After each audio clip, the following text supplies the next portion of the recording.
Welcome back to FixPro Garage. Today, I'll show you 5 common car sensor problems you can easily fix at home, saving you hundreds and getting your car running smooth again. First up, let's talk about a small but mighty component under your hood, the mass airflow sensor, or MAF sensor for short. This little device is often overlooked, but it's absolutely essential for your engine's performance and efficiency. Think of it as the air boss of your car, constantly monitoring the amount of air flowing into the engine and sending that information to your car's computer. The MAF sensor sits right in the air intake system, usually just after the air filter. Its job is to measure exactly how much air is entering your engine at any given moment. Why does this matter? Because your engine's computer needs this data to calculate the perfect air-to-fuel ratio for combustion. Too much or too little fuel can cause all sorts of problems, from poor performance to increased emissions. When the MAF sensor gets dirty or starts to fail, you'll notice some telltale symptoms. Maybe your check engine light pops on, or your car starts idling roughly at stoplights. You might feel the engine hesitate or stumble when you hit the gas, or you could see your fuel economy drop unexpectedly. Sometimes it's just a general sense that your car isn't running as smoothly, or as powerfully, as it used to. The good news? Cleaning your MAF sensor is a straightforward DIY job that can make a world of difference. Start by turning off your engine and letting it cool down.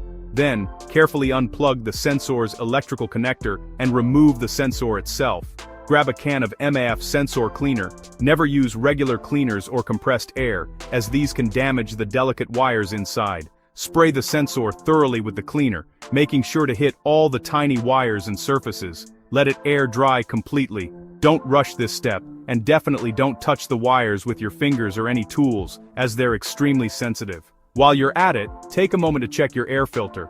A clogged or dirty air filter can cause your MAF sensor to get dirty faster, so replacing it when needed helps keep everything running smoothly. Once the sensor is dry, reinstall it carefully, making sure it's seated properly and the electrical connector is secure. Take care of your air boss, and your engine will thank you.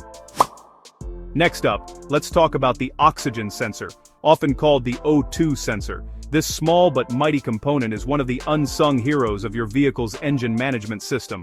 You'll usually find it threaded into your car's exhaust system, where it constantly samples the gases flowing out of your engine.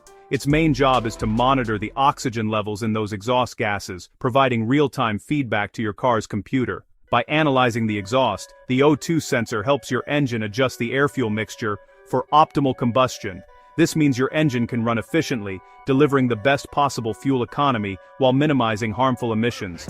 Without a properly functioning O2 sensor, your car's computer can't make these crucial adjustments, leading to a host of problems. If your O2 sensor goes bad, you might notice your fuel economy dropping, your engine running rough, or even stalling at idle. The check engine light will often come on, and you may experience sluggish acceleration or increased emissions. Over time, a faulty sensor can even damage your catalytic converter, leading to expensive repairs. To diagnose a bad O2 sensor, use an OBD2 scanner to check for trouble codes like P0130 or P0172. These codes indicate issues with the sensor circuit or that your engine is running too rich or too lean. If you see these codes, it's a strong sign that your O2 sensor needs attention. Replacing the sensor is straightforward. First, locate it in your exhaust pipe. Most cars have one before and one after the catalytic converter. Make sure the engine is cool to avoid burns. If the sensor is stuck, spray a little penetrating oil and let it sit for a few minutes. Then, use a wrench or a special O2 sensor socket to carefully remove it. Before installing the new sensor, dab a bit of anti-seize compound on the threads. Just be careful not to get any on the sensor tip. Thread it in by hand to avoid cross-threading, then tighten it securely. Don't forget to reconnect the electrical plug, making sure it clicks into place. Once the new sensor is in, use your code scanner to clear any stored trouble codes. Start your engine and let it run for a few minutes. You should notice the check engine light goes off and your car idles and accelerates more smoothly. Over the next few days, you'll likely see an improvement in your fuel mileage as well.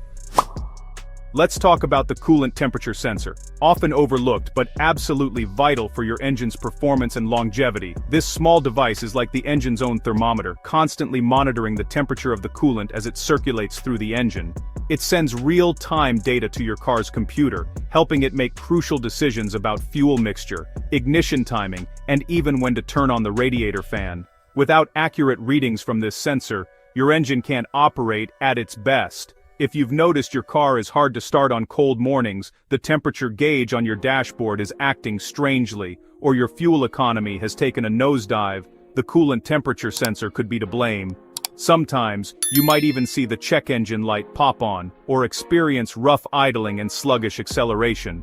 These are all signs that your engine isn't getting the right information about its temperature, which can lead to a host of annoying and potentially expensive problems. To fix it, first locate the sensor, usually found near the thermostat housing, where the upper radiator hose meets the engine.